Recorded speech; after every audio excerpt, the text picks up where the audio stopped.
a maior consequência de um período longo de inflação alta é o imediatismo. Porque se eu sei que o preço vai subir amanhã, eu vou tomar uma atitude hoje. Só que hoje a gente vive um período completamente diferente. Então, essa reeducação financeira, ela faz parte de 2 princípios.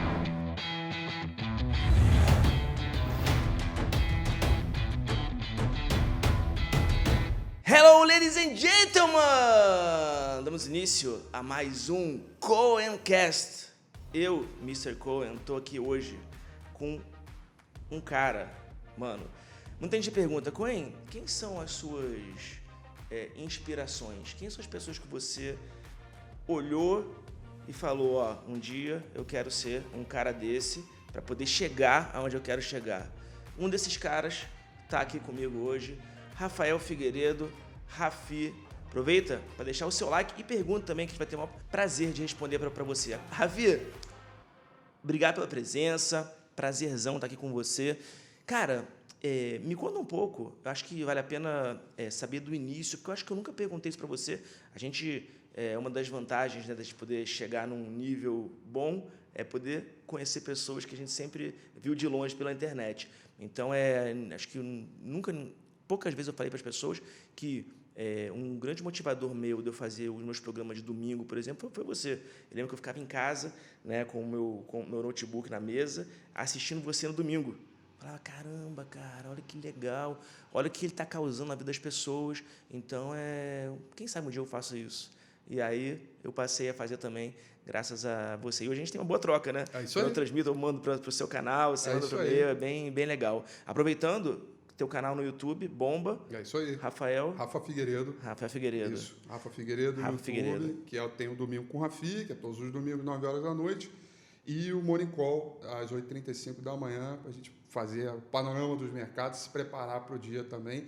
Esses são os vídeos, digamos, recorrentes. Né? Que faça chuva, sol, feriado ou não, estamos lá firme e forte para passar a mensagem para a turma, né? Enfim, acho que está vivendo um momento de mercado bem bacana e eu acho que esse trabalho, enfim, eu estou ouvindo você falar de mim, mas eu acho que o nosso trabalho, e aí eu te incluo nisso, eu acho que é importante para isso, trazer mais conteúdo, acho que dar a liberdade e democratizar a informação a partir do que a gente vê, do que a gente analisa, para o nosso dia a dia é fundamental e é um dos motivos pelos quais eu vim para a Eleven, né, para montar, para construir, desenvolver uma casa de análise, justamente para ter opinião e desenvolver esse mercado de análise que, para mim, ainda está numa fase bem embrionária, tem muito ainda para a gente galgar e desenvolver.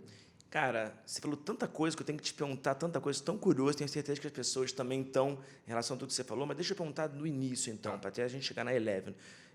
Como é que você começou? O que te motivou a ir para a Bolsa? Então, minha principal motivação foi uma vez que eu estava vendo as oscilações, parece até que estava acompanhando tanta coisa. Na verdade, eu abri o jornal, na época, o Jornal do Brasil, isso tem mó tempão, antes de eu entrar para a faculdade, e via os preços das ações lá. Eu jogo squash até hoje, jogando squash eu conheci um trader de açúcar.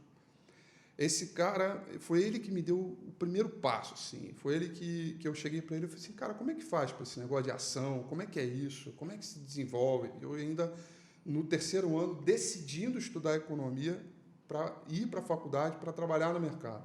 E aí ele falou, vamos fazer o seguinte, eu vou te ensinar como tudo isso acontece. Como é que é? Recorta todos os jornais das cotações. A partir desse recorte, eu vou te mostrar o que subiu, o que caiu, qual é a ação mais legal, qual é que não está legal e por aí vai. E aí a gente fez isso. Né? Aliás, ano retrasado, eu tive o prazer de reencontrá-lo lá em Singapura. Hoje ele está morando em Singapura.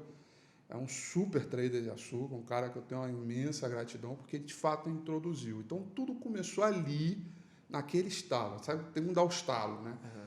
E aí eu decidi, eu cheguei em casa e falei, pai, quero estudar economia e quero trabalhar com o mercado financeiro, quero ser trader, tem sempre aquele sonho, né? Quero ter milhões de telas na frente, quero ver aqueles números todos, ter aquele estresse, aquela gritaria e tal.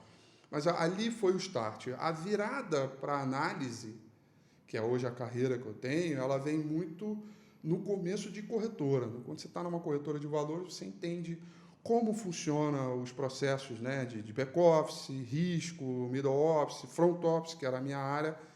Ali é que eu senti o cheiro, né? Falei, puxa, que legal analisar uma empresa, ver o comportamento do preço, ver a ideia de como ela pode se desenvolver. Então, o meu início, ele se dá em duas fases, que eu sempre chamo. A primeira fase é a fase do entender o que era o mercado, e isso eu passei a saber antes mesmo de entrar para a faculdade. Quando eu entrei para a faculdade, eu já sabia o que era o mercado, mas eu não sabia o que era o universo de análise. Sim. Então, uma vez estagiando dentro de uma corretora, eu comecei em 2004, estagiando dentro de uma corretora, aí eu pude perceber o universo de análise, e aí foi ali que me deu estalo para me tornar analista e desenvolver o trabalho, que é o que eu faço até hoje. Mas assim, então vamos voltar aqui, só para pensar nesse gap aqui. Então você já começou como estagiário dentro de uma corretora, era Clear? Não, era Ágora Corretora. Ágora. Isso. Verdade, era Ágora. Você começou na Ágora, então você já não podia negociar, não podia comprar ações. Não. E como é que você fazia seus investimentos daquela época? Muita gente tem essa dúvida, acho que é legal falar, né? A gente está falando um pouco, tanto profissionalmente, mas como pessoalmente também, né? Lifestyle, vamos falar sobre isso daqui a pouco, sobre as corridas. Uhum. Mas assim, como é que você fazia desde aquela época e como é que você faz hoje? Porque hoje talvez você não possa comprar muitas ações que você quer, ou nenhuma ação. Muita gente fala, pô, como é que o cara é analista? No meu caso, como é que eu sou professor se eu não estou tradando? Né? Então, como é que você lida com isso? Antes de entrar para a faculdade, eu tinha passado para a faculdade. Um pouco antes, eu ganhei um carro. Eu falei, se você passar para a faculdade, eu vou te dar um carro. Eu passei, mas antes de começar a estudar, eu já andava de carro, tal, não sei o quê. Fiquei um período só, 6 meses na faculdade. Vendi o carro para operar na bolsa. Logo na largada. Na época eu pensei, bom, se eu perder tudo, eu tenho a minha vida inteira pela frente para desenvolver e recuperar. Agora, eu acho que isso é o melhor investimento que eu posso fazer para mim nesse momento, que era a única grana que eu poderia ter acesso naquele momento. E por que isso tem a ver com operação? Porque a partir dali eu comecei a operar em bolsa. Eu não era analista, eu comecei a operar em bolsa. Mas no momento em que eu entrei como estagiário na Ágora Corretora, por definições de compliance, independentemente se você era analista ou não, front office ou não, por definições de compliance da corretora, eu já não podia operar. Então, o que aconteceu? Eu já tinha uma carteira de ação, de ações com base nesse dinheiro no meu carro, com as minhas análises. No momento em que eu entrei, eu fiz um acordo dizendo o seguinte, eu não vou mexer nessa carteira. Eu posso manter essas carteiras? Aí ele pode. Eu só fui alterar essa carteira quando eu me tornei analista. Aí eu tive que alterar a carteira. Porque todos os disclaimers, e aí é uma regra da CVM, da APMEC, todos os disclaimers precisam ter a posição do analista em favor ou contra aquela recomendação que você está tendo.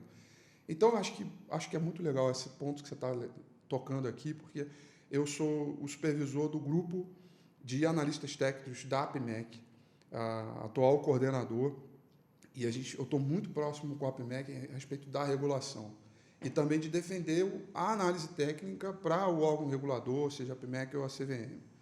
Esse lance de operar, ele é muito confuso. Veja, todos os analistas podem operar, é regra. Você pode hoje compor uma carteira, todos os analistas podem operar. O que acontece é que as corretoras e bancos, principalmente os bancos, por ter um compliance muito rígido e por diversas operações lá, que não é só renda variável, tem M&A, tem operações de crédito, tem várias coisas. Essas pessoas envolvidas nesses bancos e corretoras, por definições de regras internas do banco corretora, é que elas não podem operar. Mas, por definição, se você monta uma casa de análise que é passar a recomendação, você pode operar. Agora, então, Rafael, aí eu vou chegar no agora. Primeiro de tudo, você pode, porque há um equívoco das pessoas em falarem que as pessoas não podem operar, que elas estão restritas completamente. Não, elas podem. Tá? Agora, o que não pode é você operar no mercado, tá? Manter uma posição e fazer recomendações que sejam conflitadas com as suas operações. Então, um exemplo, vamos supor que você está comprado em Petrobras. Você está comprado em Petrobras. Uma posição longa, uma posição que você não mexe. E hoje a CVM fiscaliza o CPF de todo mundo. Tá? Isso acontece. Eu sei que eu estou lá, eu estou no meio dessa... A cada 6 meses, eu mando o meu CPF e todas as minhas recomendações para a APMEC CVM e eles fazem o cross-check para saber se essa posição, se tem algum conflito com o que eu recomendei. Também faço isso, a gente mandou agora, né? Então, mandamos agora. Assim, eu mandei agora. Então, isso acontece. O que você não pode fazer é emitir uma recomendação que conflite com a sua posição, seja para algum benefício ou por algum mérito ou algum demérito. Ou seja, você está comprando em Petrobras e você começar a recomendar a Petrobras, sem que você diga que você está posicionado, aí você está contra as normas. Da mesma maneira como você faz uma recomendação nova, e não uma antiga, uma recomendação nova, você é obrigado a manter esse mesmo call até que você, publicamente, defina uma nova recomendação, que possa ser manter, vender ou zerar a posição, e aí sim, depois disso, depois de que o mercado inteiro já soube dessa sua recomendação, você pode zerar a tua posição. Ou seja, você tem que dar a chance do mercado tomar conhecimento para depois você tomar a atitude. Se você fizer isso, você não tem problema algum quanto às normas que existem atuais. Agora, a gente tem aqui um quadro extremamente polêmico que a gente pode ir até amanhã de conversa. Exatamente. O que é certo, o que é errado, o que é o front-running, que é uma coisa que é muito delicada, né, do cara dar uma recomendação com base em uma posição, então ele já comprou na frente, ou ele vende na frente antes de vender. É polêmico demais. Acho que a gente precisa de uma reforma bem estruturante no quesito das regulações, principalmente no quesito análise técnica propriamente, que eu acho que é o que a gente mais está familiarizado, porque as normas elas são boas, mas elas são uma readaptação do que vem da análise fundamentalista. Exatamente. Elas não são criadas com origem no foco do analista técnico. Por exemplo, eu tenho conversado, às vezes, né, com o pessoal da APMEC, não vou citar os nomes, mas com os supervisores da parte mesmo dos analistas, que não são analistas, caras da APMEC mesmo. Isso. Beleza. Por quê? Porque como eu faço muita coisa, eu opero para mim, eu dou call, eu faço recomendação que não seja day trade, então eu quero estar dentro do negócio para não correr nenhum risco. Né? É isso aí. Deus me livre. Beleza. Certo.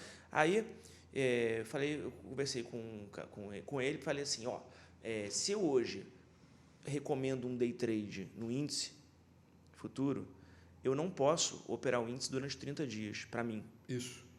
Aí eu falei para ele, poxa, mas o que vai mudar um day trade que eu fiz para buscar 100 pontos no índice hoje e daqui a uma semana eu fazer uma compra? Não vai mudar nada. É isso. Né? E tem a ver com o que você falou, questão técnica, questão fundamentalista. Exatamente. Né? Só por um pequeno parênteses que eu acho que é importante para todo mundo, eu estou muito próximo às certificações internacionais, eu tenho a minha e estou buscando a etapa final agora.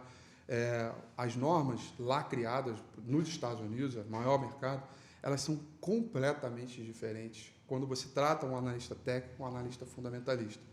E aí é mais fácil dizer o que você pode fazer do que você não pode fazer. Que a regra do Brasil é tudo não, você não pode, você não. Lá é mais fácil dizer o que você pode fazer, o que está ali, se for o contrário, você não faz. E aí fica mais simples o entendimento. Então, enfim, eu acho que a gente tem um mercado grande ainda pela frente para desenvolver. Essa área de análise é uma área que o mercado inteiro está se desenvolvendo demais. Tivemos recorde em número de analistas certificados no ano passado. Acho que esse ano a gente bate o recorde do ano passado.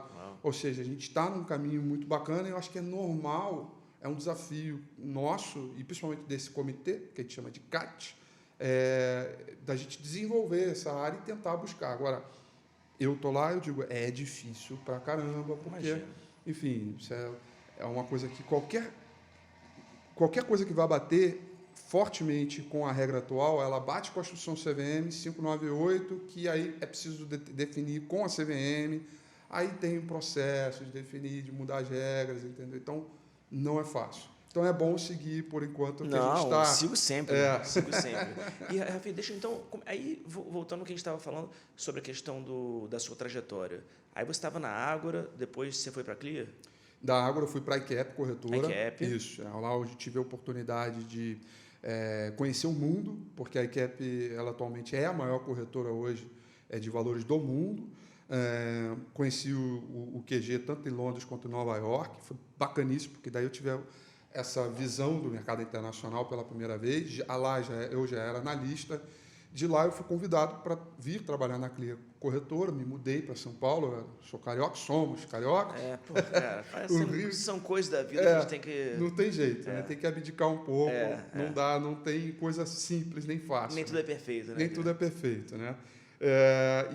E aí vim para a Clear Corretora, a gente foi comprado pela XP, com a Clear eu vim como sócio, ou seja, eu me tornei sócio da XP também, onde eu vivi um ciclo maravilhoso, um importante movimento de desenvolvimento de análise, até encontrar o caminho que hoje eu considero a felicidade plena do que eu acho que é importante, tanto para mim, para a minha vida pessoal, como análise de investimento, como também como informação e conteúdo para que as pessoas possam desenvolver o trabalho que é da Eleven Financial. Então, eu queria saber, como é que é essa felicidade plena na Eleven Financial? Como é que é a Eleven? Como é que, para as pessoas que não conhecem, porque a maioria do meu público é um público de day trade, né? E eu, cada vez mais, tenho puxado, né, eles para o lado também de operações mais longas, montagem de carteira, que eu acho que é uma coisa muito mais sustentável no longo prazo. Exato. Eu mesmo faço para mim e eu falo para todo mundo que muitas das ações que eu faço, que eu compro,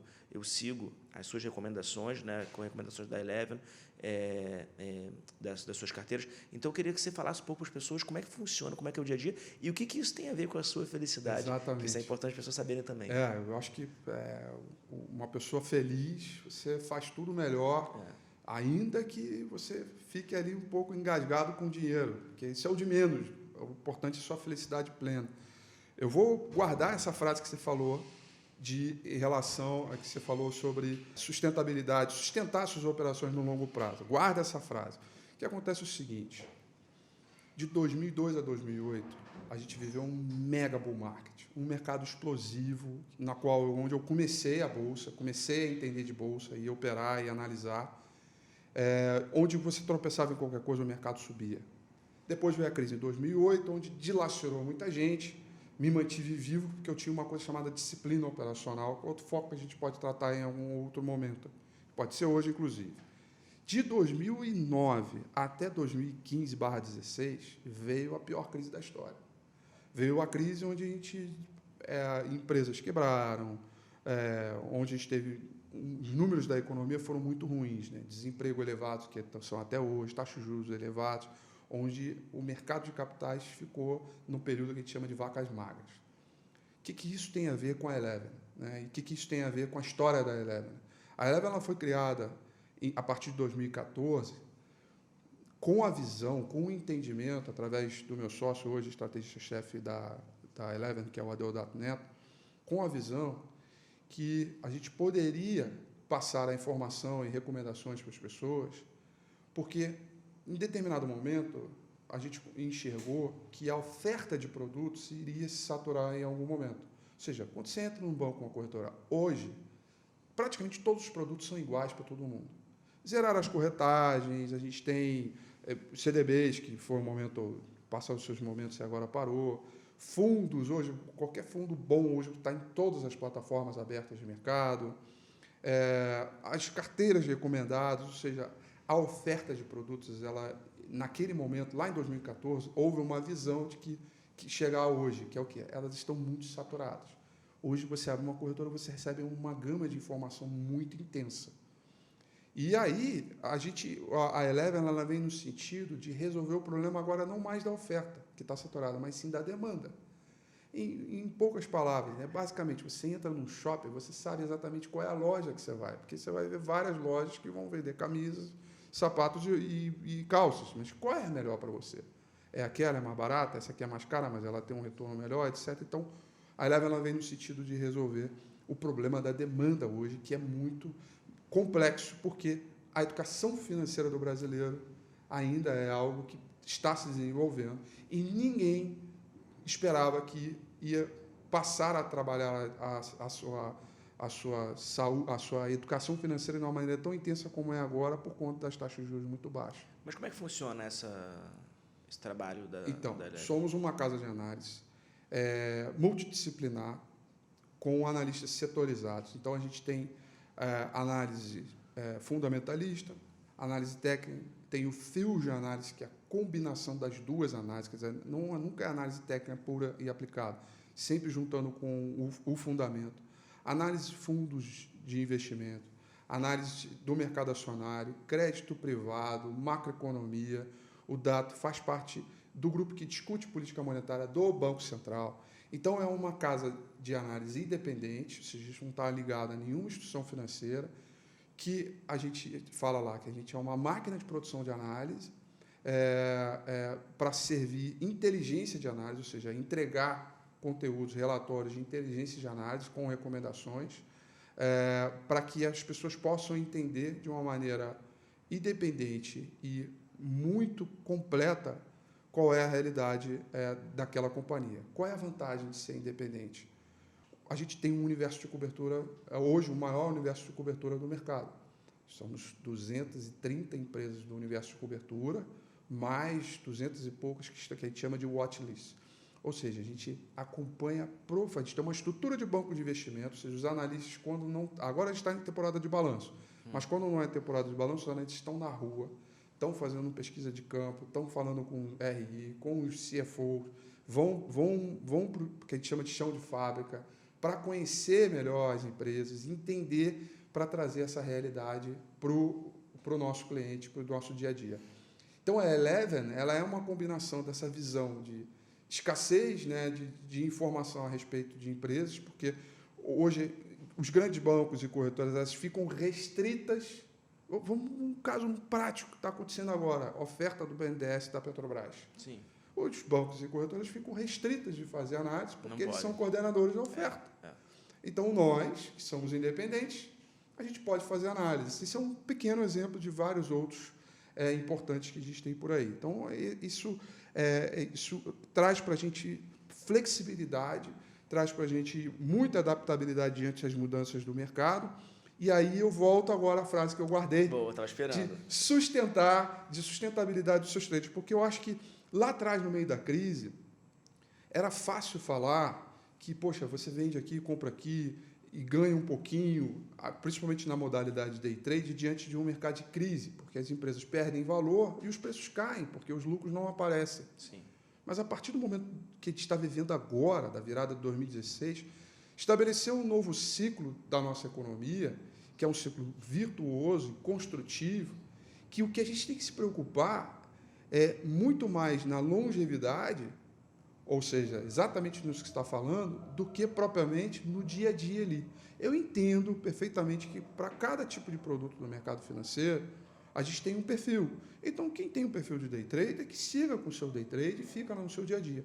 Só que hoje, pelo universo que a gente está crescendo, e aí não é mais de tamanho da forma que eu chamo vertical, ela era horizontal, o bolo está crescendo, significa que você tem que dar uma visão mais de longo prazo para o seu cliente, que é uma visão muito mais de uma economia muito mais madura, que é hoje vivida nos Estados Unidos.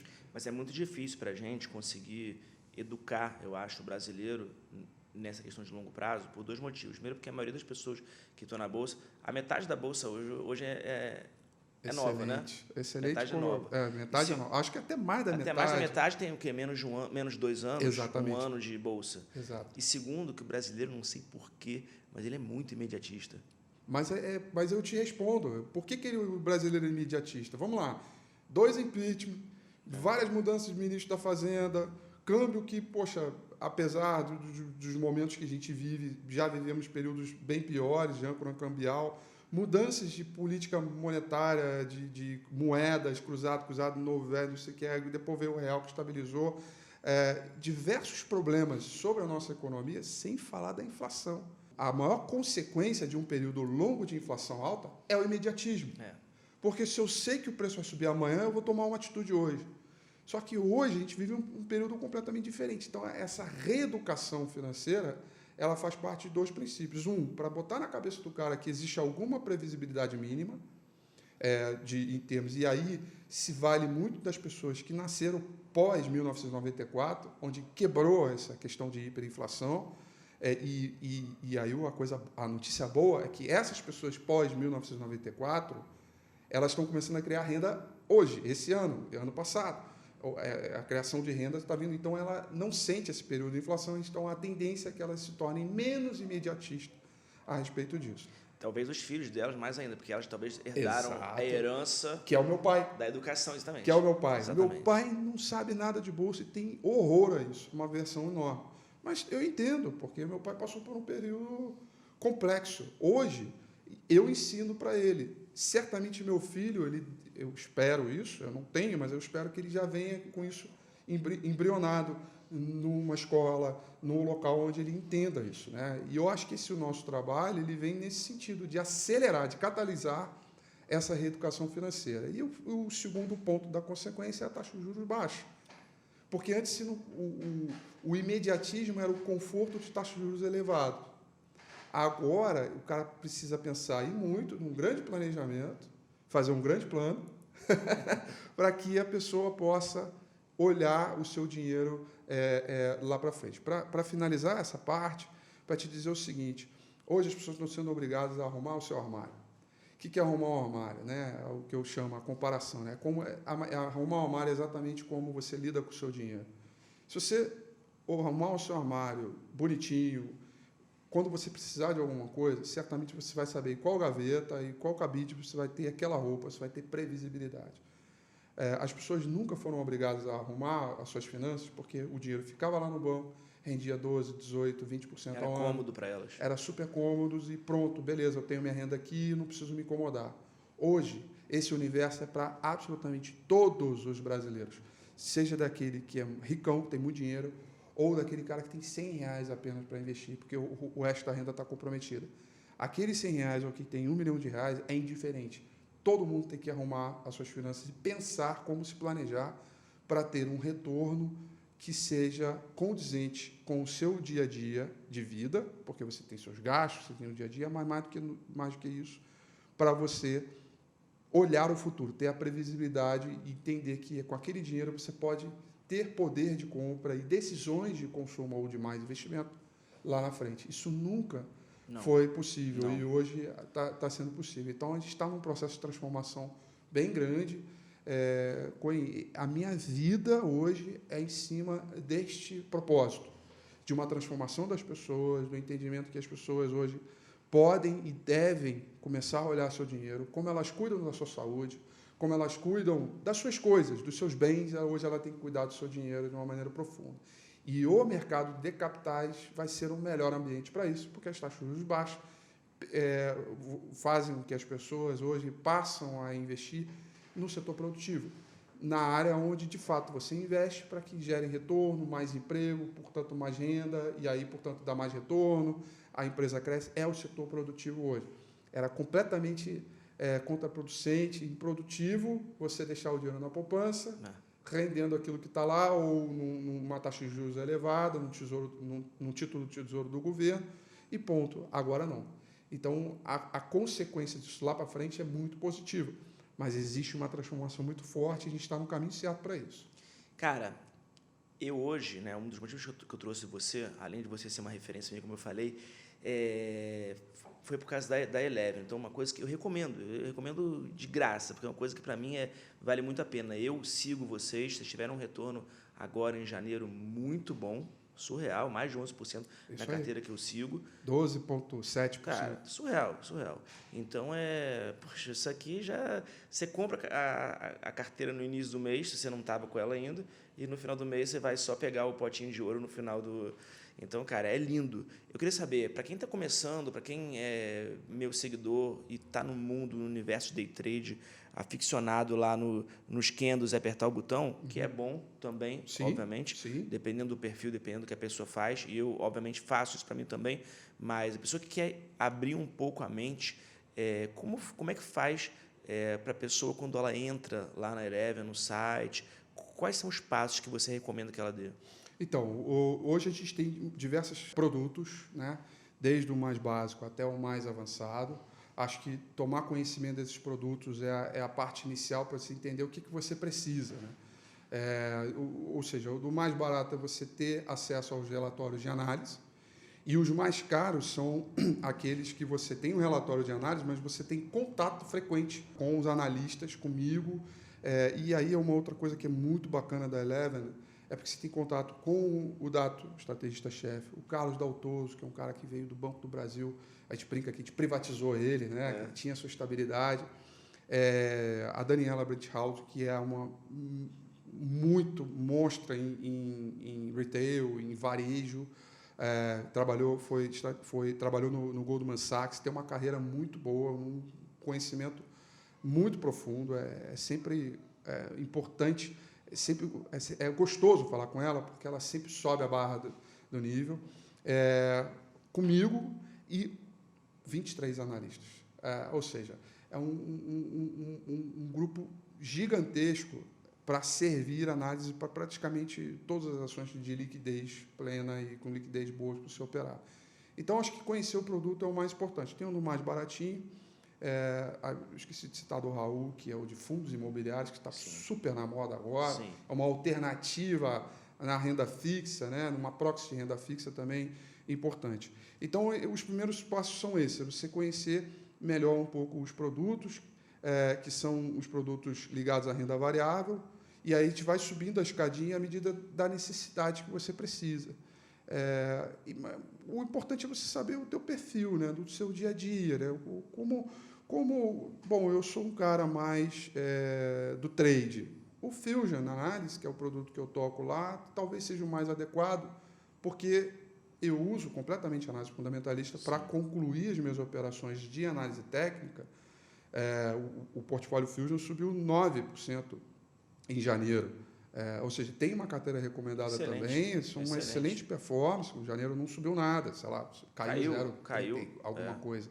Mas não, eu quero ter um perfil mais de longevidade, olhar ao longo prazo, uma carteira recomendada onde eu possa seguir um movimento mais para o longo prazo. Bom, você tem o Eleven Renda Variável, o Eleven Carteira, carteiras de dividendos, carteiras small cap também, que também foi muito boa para esse mês de janeiro. Ou seja, a nossa intenção, como eu falei lá, de resolver o problema da demanda, é justamente o cara, a partir de pequenos insights que ele nos mostra a respeito de eu queria ser mais trade, eu queria ser mais longo prazo. Não, eu quero uma análise, mas eu também quero uma consultoria de todo o meu portfólio.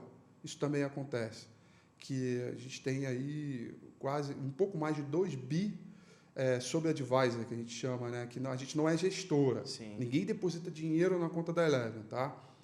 Mas eles mostram a vida deles. Olha, eu tenho isso aqui em multimercado, eu tenho isso aqui no Tesouro Direto, eu tenho isso aqui em fundo imobiliário, isso aqui em mercado de ações. O que eu faço? A gente dá uma reagrupada. Uau. Porque tem muita gente, dada esse excesso de oferta de produto, vem um gerente de banco e oferece um fundo multimercado. O gerente de banco tem meta para cumprir. Vem um outro gerente de um outro banco, oferece um outro fundo. São fundos diferentes, mas com mandatos diferentes, mas você olha o perfil de risco, eles são praticamente iguais. Então, você não está diversificando, pelo contrário, você está concentrando. Então, a nossa ideia ali, sobre essa consultoria, é também criar algumas regras e alguns meios ali para que a pessoa seja mais eficiente. A gente está buscando demais a visão de longo prazo hoje das pessoas. Eu acho que, porque, de novo, a gente volta para aquele ponto central. As pessoas estão sendo forçadas a olhar a sua vida financeira para o longo prazo, e não mais tão imediatista assim. Então, o nosso propósito é sempre montar uma posição para esse cliente, para que ele possa surfar esse movimento de longo prazo ao longo do caminho. Você falou de longo prazo, então queria saber agora do Rafi uma coisa importante. Vou colocar o link da Eleven embaixo aqui para quem estiver assistindo, para poder clicar e entrar lá e participar. Rafi, esse ano e os próximos anos, o que você acha para a nossa Bolsa? Eu estou muito otimista, sempre com o pé no chão. Quem acompanha meu trabalho entende que o meu otimismo é sempre com a racionalidade. Eu evito muito fazer aquelas festas, né, estourar fogos, porque o que vai volta, né? E eu já entendo disso, eu sou muito escaldado com isso.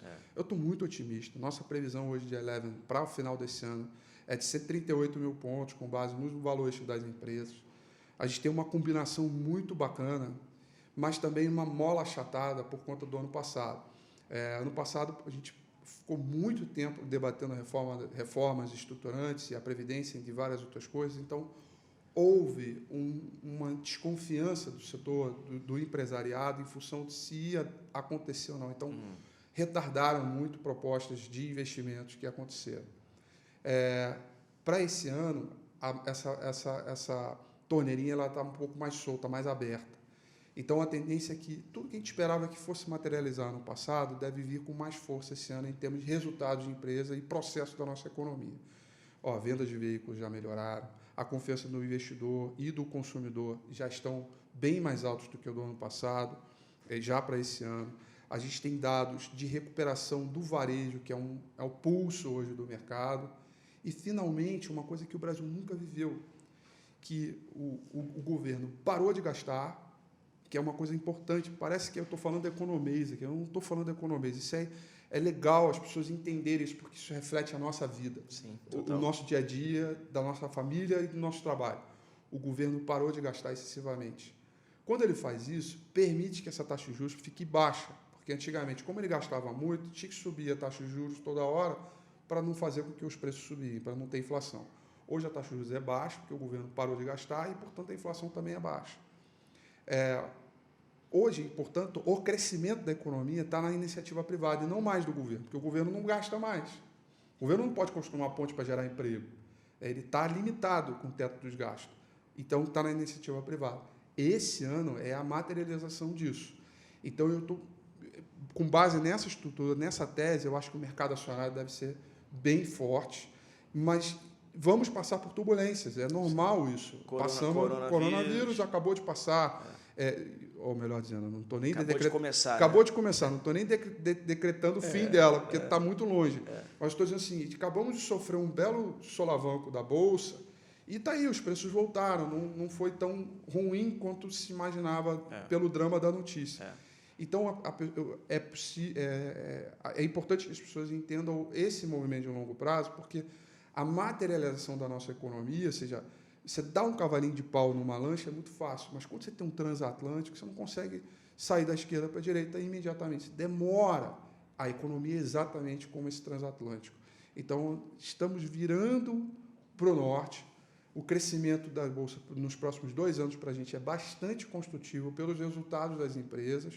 E, a partir daí, nós vamos ter um entendimento de manutenção dessa visão, que é bem, digamos assim, virtuosa, né?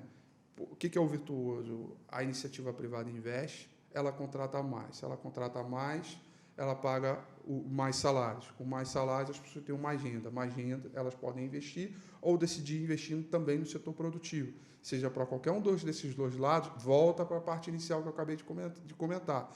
E aí tende a não só crescer da forma vertical, mas também da forma horizontal. O bolo cresce, todo mundo ganha com isso. Quando a gente está feliz, a gente faz tudo muito melhor. Verdade. E aí, né, aquele prazer, aquela alegria, a nossa performance é melhor em tudo na vida. E você tocou num ponto aqui, eu acho que esse ponto seria legal para a gente poder mandar ver com chave de ouro. Você falou que você agora está com a sua felicidade plena. Então, por favor, queria que você inspirasse todo mundo aqui, como você já me inspirou muito e ainda me inspira, falando para as pessoas o que é essa felicidade plena para você. Felicidade plena eu me arrepio só de falar, porque é algo muito profundo. A felicidade plena, para mim, é você acordar todo dia de manhã e você entender que você está num caminho de comunicar às pessoas, de informar as pessoas qual trajetória elas devem seguir para elas atingirem seus objetivos. Essa felicidade plena ela vai se renovando a cada momento quando a gente vê esses resultados sendo materializados. O meu dia a dia hoje é um dia a dia de muita responsabilidade, e à medida que você vai fazendo essa entrega de responsabilidade, vem esse prazer, vem essa alegria de entender. Ela é uma combinação de responsabilidade, ou seja, de você passar essa informação de mercado para as pessoas de modo que elas possam mudar a sua vida a partir dessa informação, e de um plano que eu fiz lá atrás. Por isso essa felicidade.